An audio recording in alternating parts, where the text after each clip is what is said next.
یہ سب اپنے آپ کو دھوکہ دینے والی باتیں ہیں۔ قد بدت البغضاء من افواہہم، ان کے منہ سے بغض کی باتیں ظاہر ہو چکی ہیں۔ وما تخفی صدورہم اکبر، اور جو ان کے سینوں میں بغض سمایا ہوا ہے وہ اس سے کہیں زیادہ ہے جو ان کے منہ سے نکلا ہے۔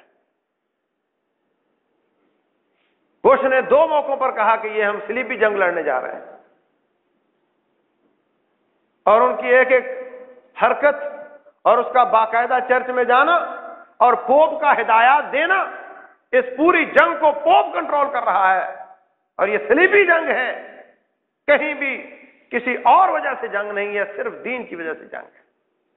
تو کیا ایسے کافر کو اسلام کا معلوم نہیں کہ ہم اس کو پہلے دعوت دیں؟ رسول اللہ صلی اللہ علیہ وسلم شروع کے دنوں میں دعوت دیتے تھے، لیکن جب اسلام کا شہرہ عام ہو گیا، اسلام پھیل گیا، پھر آپ نے دعوت نہیں دینا بند کر دی تھی۔ پھر کیا ہوتا تھا؟ وَالْعَادِيَاتِ ضَبْحًا فَالْمُورِيَاتِ قَدْحًا فَالْمُغِيرَاتِ صُبْحًا فَأَثَرْنَ بِهِ نَقْعًا فَوَسَطْنَ بِهِ جَمْعًا۔ مجھے ان گھوڑوں کی قسم ہے جو جاتے ہیں، غبار اڑاتے ہیں، پاؤں سے کنکریوں سے ٹکرا کر کے چنگاریاں نکلتی ہیں، فَوَسَطْنَ بِهِ جَمْعًا فَالْمُغِيرَاتِ صُبْحًا، صبح صبح غارت گری کرنے والے اور دشمن کے جمگٹے میں گھس جانے والے گھوڑوں کی قسم ہے۔ پھر یہ ہوتا تھا، آپ فجر سے پہلے انتظار فرماتے، اگر اس محلے سے، اس گاؤں قصبے سے اذان کی آواز آ جاتی پھر آپ رک جاتے، اور اگر اذان کی آواز نہیں آتی تھی آپ حملہ آور ہو جاتے۔ پھر جنگی اسٹریٹجی یہ تھی کہ دشمن کو اپنے آنے کی خبر نہ ہونے پائے، اچانک پن اس کے ساتھ آپ حملہ کرتے اور جیتا کرتے تھے۔ پھر سب سے پہلے ان کو ہوشیار نہیں کرتے تھے دعوت دے کر۔ تو ابھی چونکہ اسلام پھیلا نہیں پوری طریقے سے، لوگوں کو دعوت کا علم نہیں، فرمایا علی جا کر کے پہلے دعوت دینا رضی اللہ تعالیٰ عنہ، اور ان کو اس شریعت اسلامیہ کے موٹے موٹے اصول بتا دینا، اگر وہ باز آ جائے تو فبہا، اگر وہ باز نہ آئے تو پھر اللہ پہ توکل کر کے حملہ کر دینا۔ مقابلے میں مرحب آتا ہے اور 2-4 وار میں تبادلہ ہوتا ہے، حضرت علی رضی اللہ تعالیٰ عنہ اس ظالم کو ڈھیر کر دیتے ہیں۔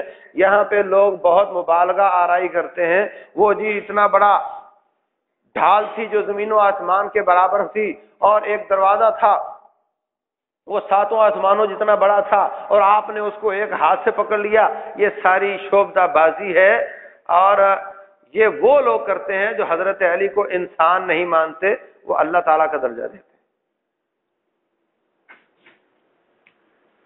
اللہ اکبر۔ چھوٹی سی بات ہے، وہ انسان جس پر کوئی اور غالب آ کے اس کو شہید کر دے وہ رب نہیں ہو سکتا۔ تو بہر صورت اتنی بڑی شیلڈ ملی، اتنا بڑا تمغہ لگا، اتنا بڑا سرٹیفکیٹ ملا کہ علی سے رب محبت کرتا ہے، علی سے محبت محمد مصطفیٰ صلی اللہ علیہ وسلم کرتے ہیں، اور آپ حضرت علی اللہ اس کے رسول سے محبت کرتے ہیں۔ اللہ تعالیٰ نے ان کے ہاتھ پر خیبر کو فتح کیا۔ کتنی بڑی منزلت ہے، کتنا بڑا مقام ہے۔ پھر حدیبیہ کے موقع پر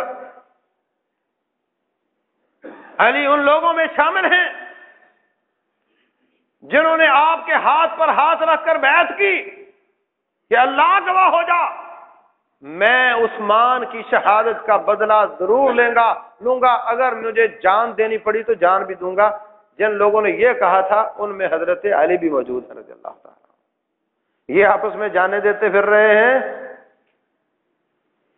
یہ فدائی ہیں، اپنے بڑے بھائی عثمان کی شہادت کا بدلہ لینے کے لیے علی کہتے ہیں میں جان دینے کو تیار ہوں، اور یہاں تصویر یہ پیش کی جاتی ہے کہ شاید ان کا آپس میں بڑا لمبا تنازع تھا۔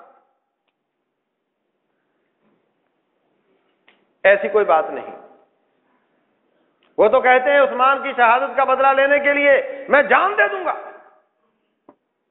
رب ذوالجلال فرماتے ہیں اچھا تم لوگ اپنے بھائی کی شہادت کا بدلہ لینے کے لیے جان دینے کو تیار ہو گئے ہو، تو جاؤ میں تمہیں ایک شیلڈ دیتا ہوں، ایک سند دیتا ہوں۔ لقد رضی اللہ عن المؤمنین اذ یبایعونک تحت الشجرہ فعلم ما فی قلوبہم، ہم نے ان کے دلوں کو دیکھا، وہ اوپر سے نہیں کہہ رہے تھے، وہ واقعتاً دل کی گہرائیوں سے جان فدا کر دینا چاہتے تھے۔ ہم نے ان کو اس بات کو پہچان لیا، اس لیے ہم ان کو یہ سہولت دیتے ہیں، یہ ڈگری دیتے ہیں کہ ہم ان پر راضی ہو چکے ہیں۔ شہادتوں کے بدلے لینے والوں پر ہم راضی ہو چکے ہیں، اور ان میں حضرت علی بھی ہیں رضی اللہ تعالیٰ عنہ۔ فتح مکہ کے موقع پر حضرت علی رضی اللہ تعالیٰ عنہ پورے جلال کے ساتھ داخل ہوتے ہیں،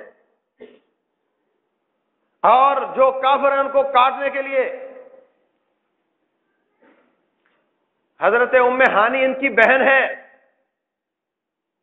ان کے پاس جا کر کہتی ہیں کہ یہ تو نے 2 کافر چھپائے ہوئے، میں ان کی گردن کاٹتا ہوں۔ حضرت ام ہانی رضی اللہ عنہا، انہوں کے پاس 2 کافروں نے پناہ لی تھی، حضرت علی ان کو بھی کاٹنا چاہتے ہیں، ان کو ایک کمرے میں بند کر کے سیدھی آتی ہے نبی علیہ الصلوۃ والسلام کے پاس، آپ نہا رہے ہیں، غسل فرما رہے ہیں، نہانے کے بعد آپ نے صلاۃ ضحیٰ کی 8 رکعتیں پڑھی، اور اس کے بعد کہا مرحبا بام ہانی، ام ہانی کو میں مرحبا کہتا ہوں، کیسے آنا ہوا؟ کہا میں نے 2 آدمیوں کو پناہ دی تھی، اور آپ کا بھائی علی کہتا ہے میں ان کو کاٹنا چاہتا ہوں۔ فرمایا اجرنا من اجرتی، ام ہانی جس کو تو نے پناہ دی ہے اس کو ہم نے بھی پناہ دی۔ اس قدر جلال ہے کافروں کے خلاف، اس قدر سطوت ہے، بہادری ہے، ہر موقع پر انہوں نے اپنی بہادری دکھائی، حتیٰ کہ 2 باتیں ان کی سب سے زیادہ مشہور ہیں، ایک ان کی بہادری اور ایک ان کے فیصلے۔ بہترین شاہ سوار، بہترین قائد بھی تھے اور بہترین قاضی تھے، ان کے فیصلے بہت معروف ہیں۔ صحیح بخاری میں عمر بن خطاب رضی اللہ تعالیٰ عنہ فرماتے ہیں سب سے زیادہ قراءات کے علم کو ابی بن کعب جانتے ہیں رضی اللہ تعالیٰ عنہ، اور سب سے زیادہ اقضانا علی، اور ہم سب میں سب سے زیادہ فیصلے کی قوت اللہ تعالیٰ نے حضرت علی کو دی ہے رضی اللہ تعالیٰ۔ یہ کون کہتے ہیں؟ حضرت عمر بن خطاب رضی اللہ تعالیٰ عنہ۔ علی رضی اللہ تعالیٰ کے بارے میں کہتے ہیں سب سے زیادہ فیصلے کی قوت اللہ نے ان کو عنایت فرمائی ہے، اور یہاں تصویر یہ پیش کی جاتی ہے کہ شاید ان کا آپس میں بہت زیادہ جھگڑا اور دشمنیاں تھیں، مقابلہ بازی تھی، ایسی بالکل کوئی بات نہیں۔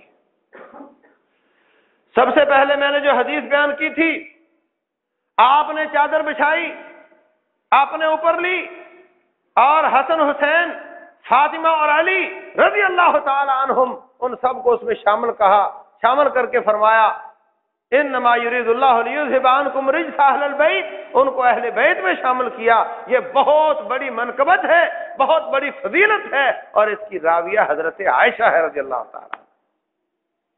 ہم سمجھتے ہیں شاید ان کا بڑا آپس میں تنازع تھا اور بہت دشمنی تھی، وہ ایک دوسرے کی فضیلتیں بیان کر رہے ہیں، حضرت عمر حضرت علی کی فضیلتیں بیان کر رہے ہیں، حضرت علی رضی اللہ تعالیٰ عنہ کو بہت بڑا قاضی قرار دے رہے ہیں، حضرت علی عثمان پر جان نشاور کرنے کو تیار ہیں، اللہ اس بات کا گواہ ہے، اور یہ ان کی آپس کی محبت ہے، اور رب ذوالجلال ان کی آپس کی محبت کی گواہی دیتا ہے۔ اشداء علی الکفار رحماء بینہم، وہ دشمنوں پہ سخت ہوا کرتے تھے، آپس میں نرم ہوا کرتے تھے۔ کیا اللہ کا قرآن سچا نہیں ہے؟ یہ جو تصویر پیش کی جاتی ہے نعوذ باللہ ان کی قدورتوں، نفرتوں، عداوتوں، دشمنیوں کی، ایسی کوئی شکل نہیں ہے۔ انسان ہونے کے ناطے کوئی نہ کوئی بات بن جانا بعید نہیں ہے، لیکن ان کے سینے ایک دوسرے کے لیے صاف ہوا کرتے تھے۔ وہ واقعتاً میرا رب سچا، اس کا قرآن سچا، وہ واقعتاً اشداء علی الکفار اور رحماء بینہم کی تصویر ہوا کرتے تھے، اس میں کوئی شک نہیں۔ یاد رکھو پہلے دن سے ہی ان بلوائیوں، ان سازشیوں نے ہر میدان میں اسلام کے خلاف کام کیا، تاریخ دانی میں بھی انہوں نے بڑا کردار ادا کیا، اور تاریخ میں یہ خیانت کی اور ان کی آپس میں چپکلش کی یہ غلط تصویر پیش کی، جس کی وجہ سے آج لوگ یہ سمجھتے ہیں، ورنہ حقیقت اس کے بالکل برعکس۔ انشاءاللہ اگلے خطبہ جمعہ میں حضرت علی رضی اللہ تعالیٰ عنہ آپ کی وفات کے موقع پر آپ کا کیا موقف تھا؟ حضرت ابوبکر صدیق، عمر اور عثمان رضی اللہ عنہم کے ساتھ آپ کا کیسا سلوک تھا اور آپ نے اپنی خلافت کو کیسے چلایا، اس کا تذکرہ کیا جائے گا۔ اللہ تبارک و تعالی ہم سب کو ان کی سیرت پر عمل کرنے کی توفیق دے، رب ذوالجلال والاکرام ان جیسے عمل کرنے کی توفیق دے، اور اللہ ہمیں بھی کچھ اس طرح کا خلیفہ اور حکمران عنایت فرمائے۔ اللہ اسلام کا بول بالا کرے، زندگی دے تو جہاد و دعوت والی، اور موت دے تو شہادت والی۔ وما علینا الا البلاغ۔